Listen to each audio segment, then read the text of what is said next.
오늘 제가 지정받은 그 주제가 칸트의 순수 이성 비판이라는 저작에 담긴 사상인데, 이 저작이 928페이지나 되는 대저술이라서 제가 오늘은 그 절반만 소개하고 싶어서 그냥 제 힘으로 순수 이성 비판 1 이렇게 제목을 붙였습니다. 이 순수 이성 비판이 1781년에 나왔는데 그게 박지원 선생 11기가 나온 그 같은 해입니다. 그러니까 대충 그 연간을 아시겠죠? 칸트가 6년 후에 재판을 냈는데 그 개정판을 내면서 특기할 만한 일이 베이컨의 대혁신이라는 그 책의 머릿말을 경구로 인용을 했습니다. 거기에 이제 이런 내용이 나오는데, 이것은 이제 칸트의 저술에 칸트가 왜 순수이성 비판을 썼는가 하는 그 의도를 엿볼 수 있는 대목입니다. 칸트는 아마도 사람들이 그 진리를 밝히는 도정에서 부딪히는 끝없는 착오들을 종교를 짓고 그것에 합당한 한계를, 어떤 연구는 어디까지 의미가 있고 누구의 연구는 어디까지 의미가 있다, 이런 이제 합당한 한계를 제시하는 일, 그것이 자기가 이 책을 쓰는 동기 중 하나고, 또 하나는 그렇게 함으로 해서 인류의 복지와 존엄을 위한 토대를 마련하는 것이라고 하는 내용을 이렇게 언명을 하고 있고요. 또 하나는 이제 이른바 우리가 오늘날 코페르니쿠스 전환이라는 말을 쓰잖아요. 근데 그거는 칸트 자신이 한 말은 아니고, 이제 칸트가 코페르니쿠스가 그 전에 이 지구를 중심으로 우주계를 보다가 태양을 중심으로 우주계를 봐야 된다, 시선 전환을 이게 코페르니쿠스가 제시했는데, 그것을 빗대서 이게 주관과 객관의 관계에 대해서 그 전에는 이제 존재자를 중심에 놓고 사고를 했는데 인식 주체를 중심에 놓고 사고를 해야 된다. 다시 보면 시선 전환, 이것을 이제 그 요청을 한 내용이 들어있는데, 바로 그것이 이제 칸트의 초월 철학이 무엇인가 하는 것을 보여줄 수 있는 아주 현시적인 그런 대목이라서 그 두 가지를 강조를 하고 있습니다. 그래서 이제 이게 세계 시민적인, 다시 말해서 인류 복지를 지향하고 있는 철학은 크게 보면 네 가지 그 질문을 주요 과제로 갖는다 해서, 나는 무엇을 알 수 있는가, 나는 무엇을 행해야만 하는가, 나는 무엇을 희망해도 좋은가, 그 다음에 인간이란 무엇인가, 이렇게 제공했는데, 이것을 이제 요새 그 철학 분야로 보면 나는 무엇을 알 수 있는가는 형이상학에 관한 것이고, 나는 무엇을 행해야만 하는가 하는 것은 도덕 철학, 윤리학에 관한 것이고, 나는 무엇을 희망해도 좋은가, 이것은 종교의 문제이고, 인간은 무엇인가 하는 것은 통합적으로 그리고 철학적 인간학에 해당된다고 볼 수가 있습니다. 이제 이런 주제를 통해서 결국 칸트가 하고 싶은 게 뭐냐면은, 종래 철학이 비유하자면 부실한 토대에 서 있는 가건물 같은 거예요. 다시 말해 형이상학이나 도덕론이나 종교론이 다 일종의 사상 누각 같은 거기 때문에 그것에 대한 굳건한 토대를 마련해 줘야 되겠다 하는 것이 이제 칸트의 작업의 요지인데, 그 작업을 수용한 방식이 이른바 이성 비판입니다. 이성 비판.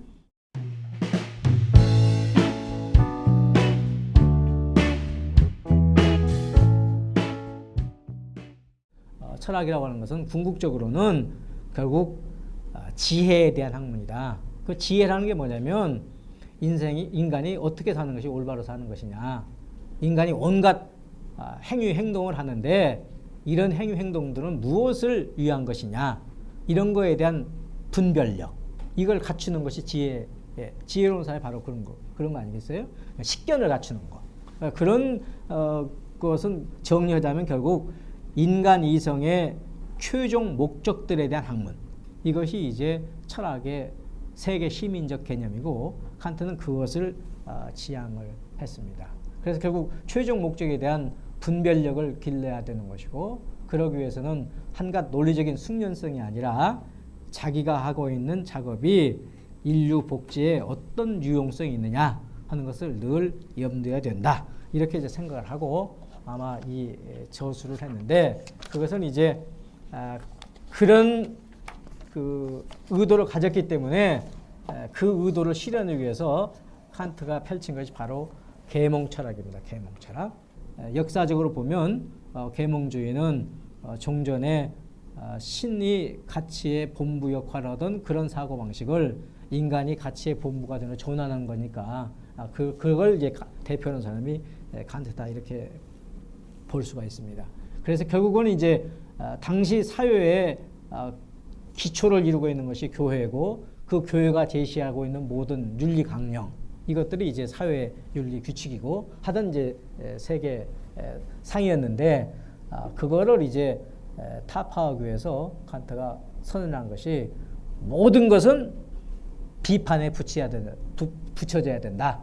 그리고 우리 시대가 바로 비판의 시대다. 이렇게 이제 선언을 했는데, 이제 모든 것이 비판에 붙여지기로 하면 제일 먼저 비판에 붙여질 것이 이성 자신이죠.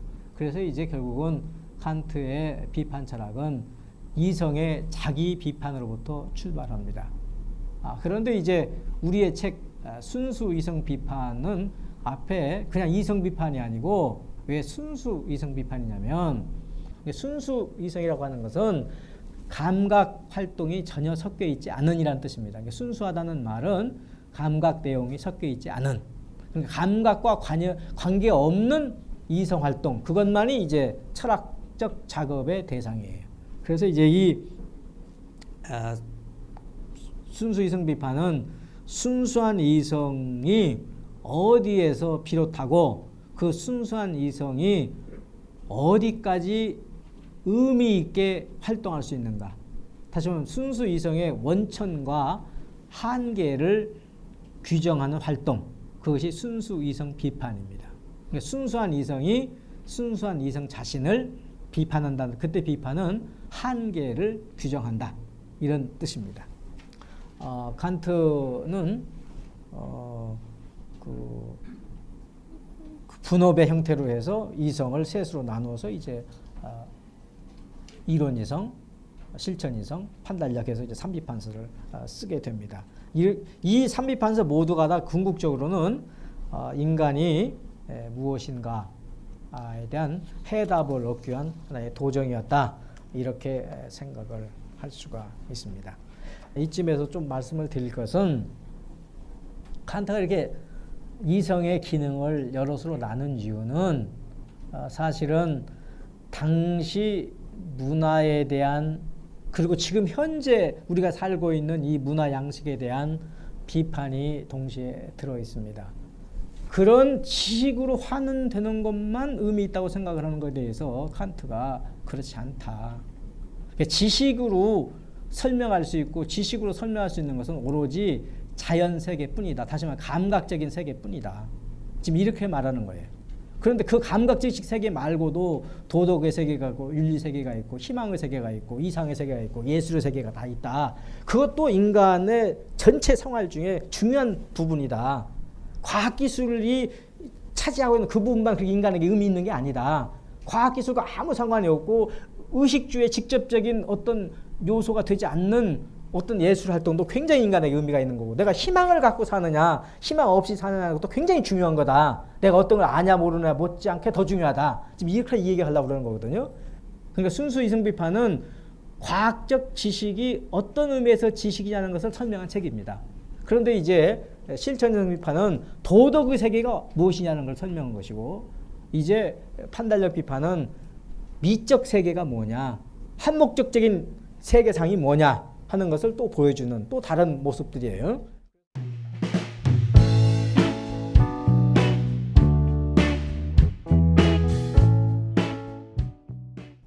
칸트 자신은 순수 이성 비판을 쓸 때 모든 것이 비판에 붙여져야 된다라고 선언했을 때 아마도 그 표적은 재래의 세 종류의 형이상학, 다시 말하면 영혼론, 우주론, 신학일 텐데, 지금 우리 관점에서는 그 셋은 다 이미 파기된 거니까 그 당시로는 굉장히 중요한 표적이었지만, 지금 그거보다는 이제 그 당시 세 종류의 형이상학을 파하기 위해서 칸트가 이제 칼을 하나 갈았는데 그게 초월 철학입니다. 무엇인가 내가 모르는 것이 있으니까 나한테 뭔가 X가 등장을 하겠죠. 그럼 이게 무엇일까? 내가 이걸 가르는 이제 A다라고 이제 이렇게 인식을 할 거 아니에요. 그럼 인식자가 여기 있어. 인식자가 이걸 보고 인식을 해. 그러면 이 인식자한테 이렇게 판단을 내릴 수 있는 뭐 소재가 들어올 거 아니에요. 소재가 들어와. 그걸 칸트가 진료라고 그래. 근데 이 진료는 이제 내가 믿는 거는 눈으로 보거나 손으로 만지거나 귀로 듣거나 뭐 실험을 하거나 그러니까 일단은 이거는 감각이에요. 감각. 그러니까 이 감각에서 이 진료가 들어요. 근데 이 진료를 그러니까 진료를 받아들이는 능력을 감각하는 능력을 감성이라고 그래요. 감성이라는 것은 감각을 받아들일 수 있는 능력, 소질, 그리고 성격, 그걸 감성이. 그런데 이 감성이 무언가를 받아들일 때 아무렇게나 받아들이는 것이 아니고 이게 굉장히 중요해요. 칸트는 차례대로 받아들인다는 거예요. 이게 순서가 있어요. 순서가. 뭐 다음에 그 다음에 뭐 오른쪽에 뭐 왼쪽에 이렇게 그걸 이제 잇따라 또는 곁하여. 이 곁하여가 나중에 공간 개념이 돼요. 잇따라가 시간 개념이 돼.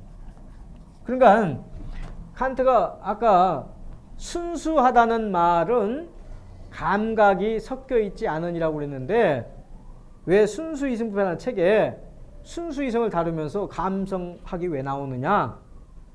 감성의 활동 중에서 감각만 있는 게 아니고 공간, 시간이라고 하는 틀이 있어요. 틀. 이걸 형식이라고 합니다. 형식. 이렇게 무엇이 나한테 나타났으니까 그걸 현상이라고 하죠. 그러니까 X가 나한테 현상하는 거예요. 나타나, 현상. 근데 이 현상은 그 안에 감각적인 진료하고 공간, 시간이라고 하는 틀이 합해져서 현상이 되는 거예요. 그래서 이걸 현상의 진료, 현상의 형식 이렇게 이야기합니다. 이렇게 해서 감각적인 내용이 나한테 들어오면 이것이 다음 단계로 지성한테 건네져요. 지성이라는 것은 아는 능력. 나한테 이렇게 주어진 게 뭘까? 라고 내가 하면 이게 판별을 하겠죠. 지성이 하는 일은 판별을 하는 거예요. 즉 판단하는 겁니다. 판단. 지성이 판단해. 근데 지성이 판단할 때 아무렇게나 하는 것이 아니고 이렇게 감성으로부터 어떤 소재가 주어지면 판단을 내릴 때 판단의 틀이 있어요. 판단의 틀. 그게 논리적인 틀이에요. 그래서 그걸 이제 순수 지성 개념이라고 부르고 또 범주라고도 해요. 왜냐하면 판단을 분별에 나누는 분류니까 이게 이제 범주예요. 범주. 근데 이것은 어디서 왔냐면은 그냥 지성 자신이 가지고 있는 것이다. 그래요. 또 이 공간 시간은 어디서 왔느냐? 그냥 감성 자신이 가지고 있는 것이다. 해서 이것을 칸트가 이런 과정을 전부 경험이라고 부르는데 이 경험을 하기 위해서는 공간 시간이라고 하는 의식의 질서도 있어야 되고 무엇은 무엇이다 라고 하는 판단의 틀도 가지고 있어야 되고 그런 것이 인간한테 이미 선재한다는 거예요. 그래서 그걸 갖다가 선험적이라고 부릅니다. 선험적이다. 그것이 이제 칸트가 말하는 선험적인 형식. 선험적인 형식. 그것이 이제 칸트의 초월 철학의 내용인데 그럼 왜 이걸 초월 철학이라고 부르느냐? 다시 말하면 이제 칸트는 내가 여기 X를 그러한 것이라고 본다. 그러니까 그 보는 자가 주인이죠. 여기가 서브젝트예요. 그러니까 이제 지금은 주관을 서브젝트라고 부르잖아요. 이게 나가 서브젝트예요. 나가. 근데 이 나가 이걸 뭐라고 규정을 하잖아요. 그건 무엇이라고 규정하는 거. 이게 넘어가는 거예요. 나를 넘어가는 거예요. 이게 내가 넘어가는 거예요. 그러니까 초월자가 내가 초월하는 거예요. 그러니까 이 에고는 일종의 초월하는 에고예요. 인식은 그 에고에 머무르지 않고 넘어가야 돼. 넘어가. 이 활동을 초월이라고 불러요. 이걸 통해서 이제 대상이 규정이 돼요. 그러니까 항상 존재의 세계라고 하는 것은 대상의 세계고 대상의 세계라고 하는 것은 주관에 의해서 규정된 세계. 주관이 대상 세계를 규정을 해. 이렇습니다. 예를 들면 자연과학자들이 자연이 무엇이냐 이렇게 물었을 때 우리가 어떻게 알아요? 그건 자연과학자들이 자연은 이러이라고 설명해 주면 아 그런가 보다 우리가 받아들일 거 아니에요? 그러니까 아리스토텔레스 세계에 아리스토텔레스의 파악에 의한 자연이 있고 뉴턴에 의해서 파악된 자연이 있죠. 그럼 어느 자연이 맞느냐? 그 말 하기 어렵죠. 맞다 틀리다고 하는 것은 뭐냐면 어차피 내가 파악한 내용이니까. 그러니까 변경이 일어나죠. 지식에 따라서. 이렇게 지금 칸트는 보자는 거예요. 이것이 이제 코페르니쿠스의 전환입니다.